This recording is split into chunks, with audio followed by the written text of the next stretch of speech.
नमस्कार मंडळी, आज आपण खुशखुशीत व खमंग चकल्या होण्यासाठी चकलीची भाजणी कशी करावी, काय काय साहित्य वापरावे व कुठल्या प्रमाणात ते साहित्य वापरावे याची रेसिपी बघणार आहोत। ही रेसिपी वापरल्याने तुमची चकली अगदी खमंग आणि खुसखुशीत होतील। चला तर आता रेसिपीला सुरुवात करूया। इथे मी 1 वाटी चना डाळ घेतलेली आहे, अर्धा वाटी उडीद डाळ, अर्धा वाटी मूग डाळ, अर्धा वाटी पोहे, अर्धा वाटी धनी, अर्धा वाटी साबुदाणा आणि 2 वाट्या तांदूळ घेतलेले आहे। तांदूळ हे मी रेशनचे घेतलेले आहे। रेशनचे तांदळाने चकल्या अगदी खुसखुशीत होता। सर्वप्रथम आपण हे तांदूळ पाण्याने स्वच्छ धुवून फॅन खाली वाळवून घेतलेले आहे। आता आपण हे तांदूळ अगदी छान खुसखुशीत भाजून घेऊया। 2 ते 3 मिनिटं आपण हे गॅसवर छान भाजून घेतलेले आहे। थोडासा याचा रंग बदलला की आपले तांदूळ छानपैकी भाजले जातात। तुम्ही बघू शकता इथे तांदळांचा रंग बदललेला आहे। आता आपण हे तांदूळ एका ताटामध्ये काढून थंड होण्यासाठी ठेवून घेऊया।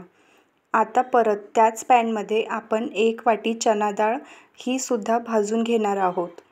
पावसाळ्याच्या वातावरणात ही चना डाळ सादळते, त्यासाठी आपल्याला ही अगदी खुसखुशीत होईपर्यंत भाजून घ्यायची आहे आणि भाजल्यानंतर ही सुद्धा थंड करून घ्यायची आहे। त्याच पॅनमध्ये आता मूग डाळ व उडीद डाळ सुद्धा आपण एकत्र भाजून घेऊया। या डाळींचा सुद्धा थोडासा कलर बदलला की ही डाळ छानपैकी भाजल्या जाते। किमान 3 ते 4 मिनिटं मंद आचेवर ही डाळ आपण भाजून घेणार आहोत व भाजल्यानंतर ही सुद्धा ताटामध्ये काढून घ्यायची आहे। आता आपण अर्धा वाटी साबुदाणा भाजून घेऊया। साबुदाणा भाजण्यासाठी जास्त वेळ लागत नाही, अगदी 1 ते 2 मिनिटात साबुदाणा भाजला जातो। साबुदाणा भाजल्यानंतर आता आपण पोहे भाजून घेणार आहोत।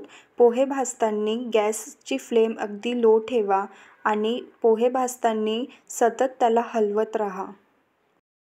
पोहे असे हातावर घेतले की लगेच त्याचा चुरा झाला पाहिजे इतपत आपल्याला हे पोहे भाजून घ्यायचे आहे।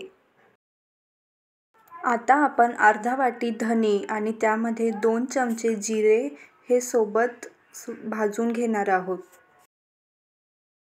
2 ते 3 मिनिटं भाजल्यानंतर याचा अगदी छान असा सुगंध येतो। याचा अर्थ आपले धने आणि जिरे भाजले गेलेले आहेत। हे सुद्धा आपण आता थंड होण्यासाठी ठेवून घेऊया। सर्व साहित्य भाजून झाल्यानंतर आता आपण हे एकजीव करून घ्यायचे आहे व जेव्हा हे अगदी थंड होऊन जाईल तेव्हा हे गिरणीमधून बारीक दळून आणायचे आहे। अगदी गव्हाचं पीठ दळतो त्याचप्रमाणे बारीक असं हे पीठ दळून आणायचं आहे। या पिठापासून चकल्या कशा कराव्या याची रेसिपी आपण दुसऱ्या व्हिडिओमध्ये बघणार आहोत। तुम्हाला जर ही रेसिपी आवडली असेल तर नक्कीच लाईक करा। धन्यवाद।